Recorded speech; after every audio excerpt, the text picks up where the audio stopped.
Imagine waking up one day, feeling an invisible weight pressing on your chest, not from external forces, but from something deep within.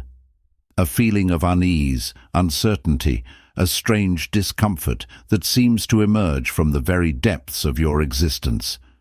This is not just ordinary anxiety. This is something deeper, more profound.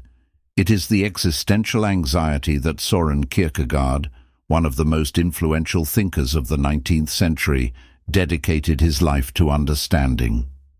Born in 1813 in Copenhagen, Denmark, Kierkegaard was a man shaped by contemplation, solitude, and an unrelenting desire to probe the mysteries of human existence. From an early age, his world was filled with deep philosophical discussions, theological reflections, and an awareness of life's fleeting nature. His father, a deeply religious and introspective man, had a powerful influence on his thinking. But as Kierkegaard grew older, he became increasingly disillusioned with traditional philosophy. He saw it as detached from real life, too theoretical, too focused on systems and classifications, yet failing to capture the raw, intimate struggles of the individual. He sought something deeper, something real. What is the purpose of existence? Why do we feel the weight of uncertainty pressing down on us? Why do we sometimes find ourselves paralyzed, unable to move forward despite having the freedom to choose our own paths? These were the burning questions that fueled Kierkegaard's journey into philosophy, shaping his ideas on existential anxiety, what he called angst. Angst, as Kierkegaard describes it, is not simply nervousness or worry about an upcoming event. It is not the kind of anxiety that a doctor might diagnose. It is much more than that. It is an existential realization, a profound encounter with the boundless freedom we possess. Imagine standing at the edge of a cliff. You are not afraid of being pushed off. You are afraid of the realization that you could choose to step forward and fall at any moment.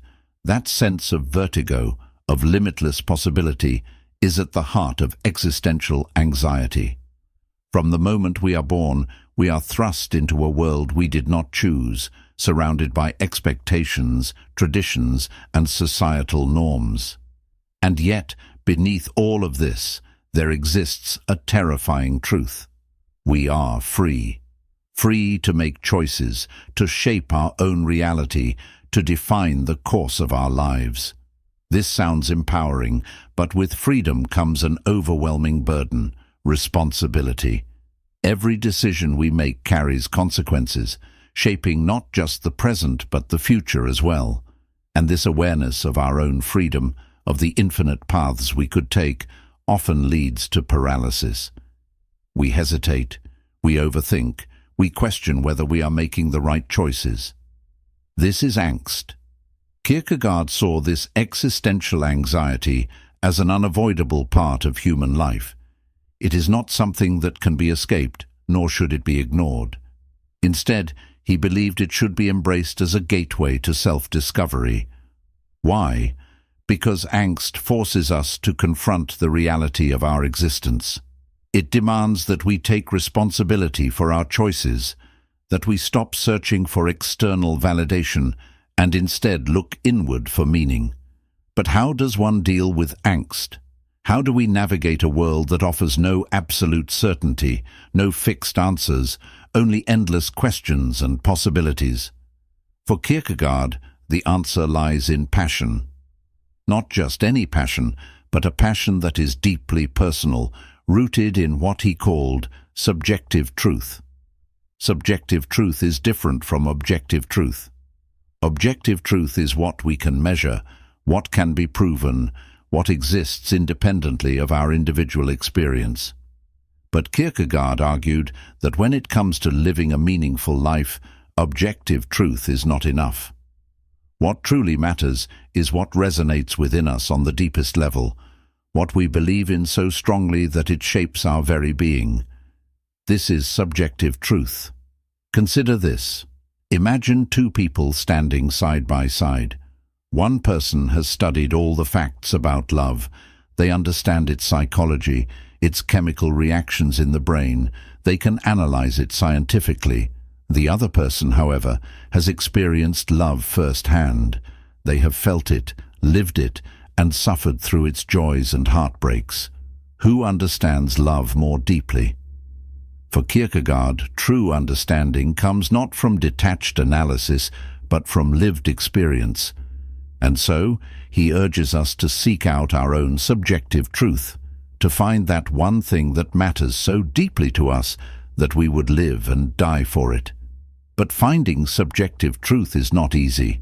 It requires a willingness to step outside of societal expectations, to abandon the need for external approval, and to take a leap of faith. Yes, a leap of faith, one of Kierkegaard's most famous concepts. The leap of faith is not about blindly believing in something without evidence. Rather, it is about committing to something wholeheartedly, even when absolute certainty is impossible. It is about embracing the unknown, not because we have proof, but because we choose to believe in its significance. In a world obsessed with logic, proof, and tangible results, Kierkegaard's philosophy reminds us that some of the most profound aspects of human life, love, faith, passion, cannot be reduced to mere facts and figures. They must be experienced, lived, and embraced, even in the face of doubt. So, how do we apply Kierkegaard's ideas in our modern lives? Start by asking yourself, what is my truth? What is the one thing I am willing to dedicate myself to, despite uncertainty? What am I passionate about beyond societal expectations? And most importantly, am I willing to take that leap of faith? Because at the end of the day, existential angst is not something to fear. It is a sign that you are truly alive, that you are aware of your freedom, and that you have the power to define your own path. The question is, what will you do with it? This is just the beginning of our deep dive into Kierkegaard's philosophy. Stay with me as we continue to unravel his insights, exploring how we can embrace anxiety, navigate uncertainty, and find meaning in a world that offers no guarantees. If you've ever felt lost, if you've ever questioned your purpose, if you've ever struggled with the weight of choice, know that you are not alone. The greatest minds in history have wrestled with these same questions, and their wisdom is here to guide us. Life is a series of moments, each one offering a choice. But how many of us truly embrace the weight of our choices? How often do we hesitate, held back by doubt, fear, and the unsettling realization that we alone are responsible for the direction of our lives? This is the struggle that Kierkegaard understood so well, the deep existential anxiety that comes with freedom. Imagine standing at a crossroads, each path stretching into the unknown. There is no clear answer, no guiding hand to tell you which direction to take. You could go left, you could go right, you could turn back, or you could stand still. But no matter what, a choice must be made. And in that moment, you feel it, that uneasy, almost dizzying sensation of knowing that your decision matters, that you are shaping your destiny with every step. This is what Kierkegaard called the dizziness of freedom. It is the realization that life is not a straight path, but an open expanse filled with endless possibilities. It is exhilarating, but it is also terrifying. And this is where most people falter. Rather than embracing their freedom, they seek ways to escape it. Some people retreat into conformity, following the crowd to avoid the burden of making their own decisions. They allow society, tradition, and external authorities to dictate their lives, believing that by doing so, they can avoid the discomfort of uncertainty. But Kierkegaard warns us that this is an illusion. No matter how much we try to blend in, no matter how much we seek external validation, we cannot escape the fundamental truth that our lives are our own to shape. And the more we suppress this reality, the more we suffer. Others seek refuge in distraction, numbing themselves with entertainment, work, social media, anything to avoid facing the deeper questions that linger in their minds. They fill their days with noise, drowning out the silence that would force them to confront their own existence. But distraction is not a cure for anxiety. It is merely a temporary escape, and eventually the questions resurface, demanding to be addressed. Then there are those who fall into despair. They look at the vastness of existence and feel paralyzed, overwhelmed by the thought that their actions might be meaningless. They ask, what is the point? If nothing is certain, if there are no absolute answers, why should I even try? This is what Kierkegaard called the despair of inauthenticity, the state of living disconnected from one's true self, avoiding responsibility and surrendering to the weight of existential dread. But here's the crucial part. Kierkegaard did not see despair as the end. He saw it as a beginning. Because despair, as painful as it is also a wake-up call. It is the soul crying out for something deeper, something real. It is a signal that we are not living fully, that we have been avoiding our true potential. And in that moment of realization, we have a choice. We can continue to run, or we can turn inward and embrace the discomfort, using it as fuel for transformation. This is where Kierkegaard's idea of the leap of faith becomes so powerful. He believed that when we face the uncertainty of life, we must take a leap, not based on logic, not based on guarantees, but based on trust. Trust in ourselves, trust in our passions, trust in the idea that life has meaning, even if that meaning cannot be objectively proven. The leap of faith is not about abandoning reason. It is about recognizing that reason alone is not enough. There are some things in life that cannot be measured, calculated, or neatly categorized. Love, purpose, passion. These things require commitment, even in the absence of certainty. To take a leap of faith means to say, I do not know what the future holds, but I choose to move forward anyway. And this is the core of Kierkegaard's philosophy. To live authentically, we must be willing to embrace the unknown. We must stop waiting for perfect answers and instead create our own meaning through our actions. We must stop seeking permission to live and instead claim our existence with boldness. But how do we do this in our everyday lives? How do we take the leap of faith when fear and doubt are constantly whispering in our ears? First, we must confront our fears directly. Fear thrives in avoidance. The more we ignore it, the stronger it becomes. But when we face our fears head-on, we strip them of their power. Ask yourself, what am I afraid of? What is holding me back? What is the worst that could happen if I chose to step forward? Often we find that our fears are not as insurmountable as they seemed. Second, we must take responsibility for our choices. No one else can live our lives for us. No one else can decide our purpose. We must stop blaming circumstances, society, or other people for our stagnation. True freedom comes from ownership. Ownership of our thoughts, our actions, and our destinies. Third, we must find what ignites our passion. Kierkegaard believed that passion is the key to living a meaningful life. What excites you? What makes you feel alive? What would you pursue even if no one else approved? Find that thing and pursue it with all your heart. Because when you live with passion, you are no longer a passive observer in your own life. You become an active creator. Fourth, we must embrace the present moment. Too often we live in the past or worry about the future, missing the only moment that truly exists, now. Kierkegaard urges us to be fully present, to engage deeply with the world, to appreciate the beauty of existence even in its uncertainty. Life is not meant to be spent waiting, it is meant to be lived. And finally, we must let go of the need for certainty.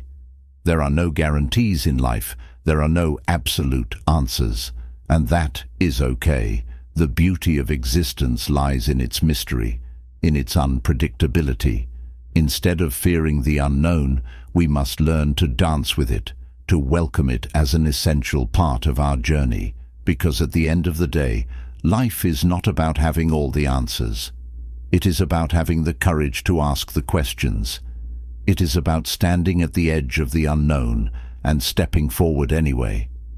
It is about choosing to live fully and fearlessly, even in the face of doubt. So ask yourself, are you living authentically? Are you taking ownership of your choices? Are you embracing the freedom that is both a gift and a responsibility?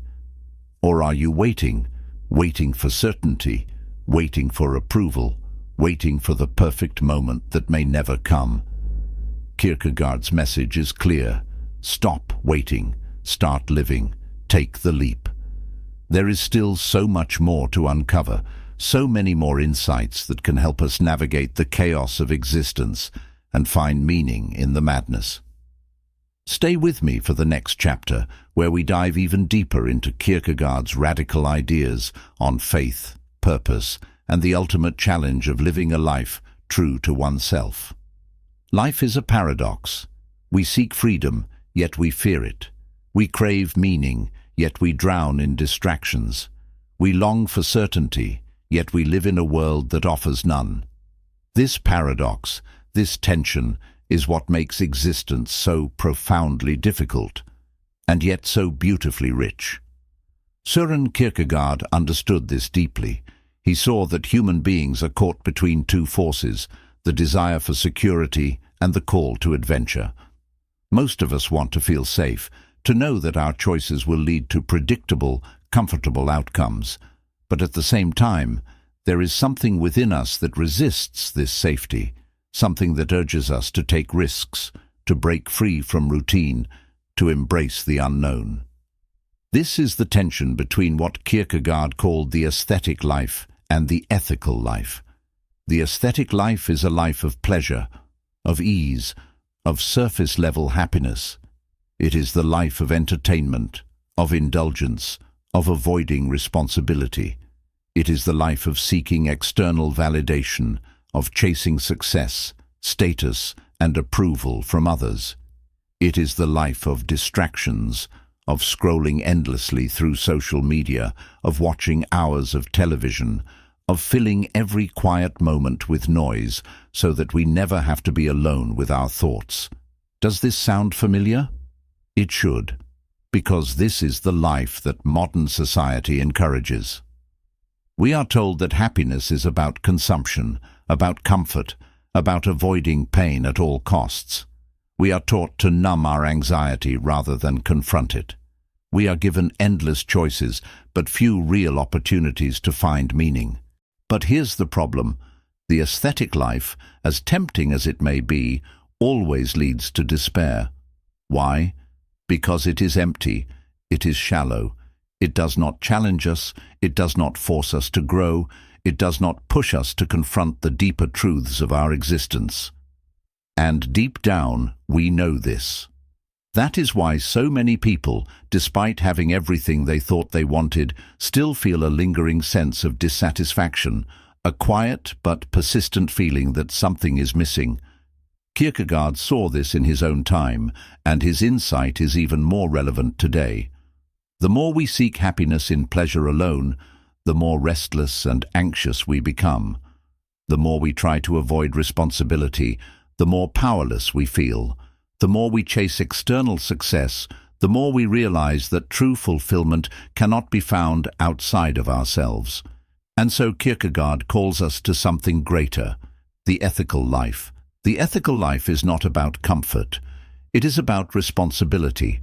It is about looking beyond ourselves, beyond our personal pleasures and desires, and committing to something meaningful.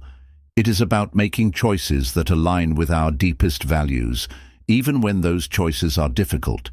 It is about confronting our own weaknesses, our own hypocrisies, our own fears, and striving to become the best version of ourselves. The ethical life is not easy. It requires discipline. It requires sacrifice.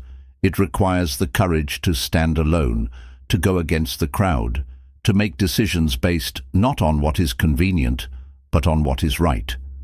But here's the truth that Kierkegaard wanted us to see.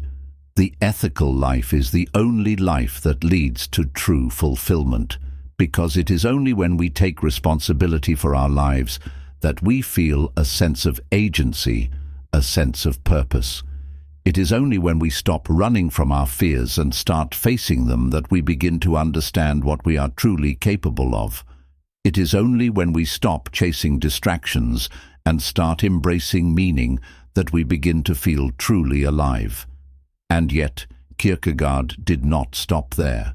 He believed that even the ethical life, as noble as it may be, is not enough, because there is still one more step, a step that requires the ultimate leap of faith, the leap into the religious life.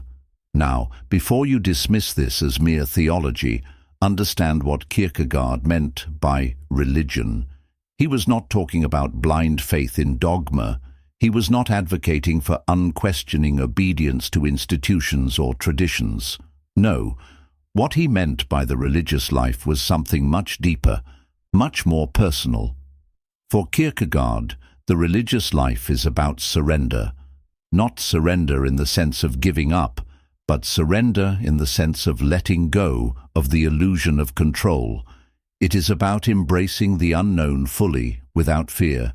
It is about understanding that life is not something we can master, not something we can predict or control, but something we must trust.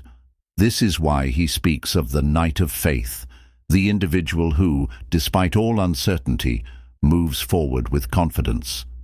The one who, even in the face of doubt, continues to believe, not in simplistic answers, but in the deeper, ineffable mystery of existence itself. This is the final step of human development, according to Kierkegaard. The step beyond reason, beyond morality, beyond anxiety, the step into pure being.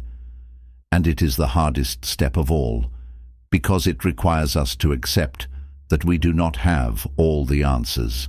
It requires us to stop clinging to certainty and instead embrace the beauty of uncertainty. It requires us to step forward into the unknown, not because we are sure of what lies ahead, but because we trust that life itself is worth living, even without guarantees. So the question is, where are you on this path? Are you still lost in the aesthetic life, distracting yourself, avoiding responsibility, seeking pleasure but finding only restlessness? Are you moving into the ethical life, starting to take ownership of your choices, committing to something greater, but still feeling the weight of existential doubt? Or are you ready for the leap into full acceptance of the unknown, the leap into a life guided not by fear, but by faith in yourself, in your purpose, in the raw and unpredictable beauty of existence? Because this is the challenge Kierkegaard sets before us. To stop living passively, to stop avoiding the big questions, and to start truly engaging with life. To take the leap, even when it scares us. To step forward, even when we don't have all the answers. To trust in the process of becoming, rather than waiting for certainty. Life is not a puzzle to be solved. It is a journey to be lived, and the only way to live it fully is to embrace the paradox, to hold both the fear and the excitement, the doubt and the trust, the chaos and the meaning. This is what it means to be truly alive. So what will you choose? Will you remain trapped in distractions, in empty pleasures, in the illusion of control? Or will you step forward, take the leap, and embrace the full weight of your existence? The choice is yours. And that choice, more than anything else, defines what it means to truly live. There is a moment in every person's life when the distractions fade, when the noise of the world quiets down, and you are left with only yourself, your thoughts, your fears, your choices. It is in these moments of solitude, of raw self-awareness, that life asks you its most important question: who are you becoming? Søren Kierkegaard understood that this question haunts us all. We spend our lives in motion, moving from task to task, goal to goal, never quite pausing long enough to reflect on the direction we are heading. And yet, beneath the surface, something is always stirring. A quiet voice urging us to wake up, to break free from the illusions we have wrapped ourselves in, to face reality as it is, not as we wish it to be. Kierkegaard believed that most people sleepwalk through life, trapped in what he called the despair of inauthenticity. This is the kind of despair that isn't always visible. It doesn't necessarily come in moments of dramatic crisis or heartbreak. No, this despair is far more subtle, far more dangerous. It is the kind of despair that hides beneath a seemingly happy life, beneath a comfortable routine, beneath the quiet acceptance of a life lived on autopilot. It is the despair of knowing, deep down, that you are not truly living. Think about it. How many people do you know who are just going through the motions, waking up each day, doing what is expected, following the path laid out before them, never stopping to question if it is truly their path at all? How many people are clinging to identities that do not belong to them, performing roles they did not choose, saying yes to things they do not truly believe in? This is the tragedy of modern existence. We avoid confronting ourselves. We keep busy, we distract ourselves, we numb our anxiety with entertainment, with social validation, with material comforts. But the unease remains. The existential void does not disappear simply because we refuse to look at it. Kierkegaard calls on us to turn inward, to stop running, to stop numbing, to stop distracting, to be brutally, unapologetically honest with ourselves about who we are, what we believe, and what we are doing with the short, fleeting time we have been given. Because here's the truth. Life is happening now. Not tomorrow, not someday, not when you feel more ready or when things finally fall into place. Right now, every moment you let slip by is a moment you will never get back. Every choice you avoid making is a step further from the life you could have lived. So the question is, are you ready to wake up? Kierkegaard spoke of the leap of faith, the moment when a person stops clinging to false security and dares to step fully into the unknown. The leap is terrifying because it means abandoning certainty. It means surrendering the illusion that you can control everything, that you can avoid risk, that you can think your way into the perfect life. It means accepting that life is uncertain, that meaning is not handed to you, but must be created by you. And this is where most people hesitate. They want guarantees. They want to know that if they take the leap, they will land safely. They want certainty before they commit, assurance before they act. But that is not how life works. The leap must come first. The certainty comes after. It is like standing at the edge of a vast canyon, staring into the unknown. You can either stand there forever, analyzing every possible outcome, waiting for absolute assurance that you will make it across, or you can jump. You can take the risk. You can trust that whatever happens, you will find your way. This is what it means to be alive, to step into the unknown, to choose meaning even when it is not guaranteed, to take responsibility for your existence rather than waiting for someone else to tell you what to do, who to be, what to believe. And that is the hardest part, because taking the leap means letting go of excuses. It means you can no longer blame society, your past, your circumstances, or the expectations placed upon you. It means realizing that you are responsible for your own becoming. No one is coming to save you. No one is going to live your life for you. No one else can define your purpose. You must do it yourself. And yes, that is terrifying, but it is also liberating, because once you accept responsibility for your own life, you reclaim your power. You stop waiting. You start living. Kierkegaard believed that most people never take this step. They remain trapped in the illusion of certainty, clinging to comfort even as it suffocates them. They tell themselves they will change someday. They wait for the perfect moment, the perfect conditions. But the perfect moment never comes, and so they drift through life, postponing their potential, delaying their dreams, never truly waking up. Don't let that be you, because here's the truth. Your life is happening right now. Your future is not something waiting for you in the distance.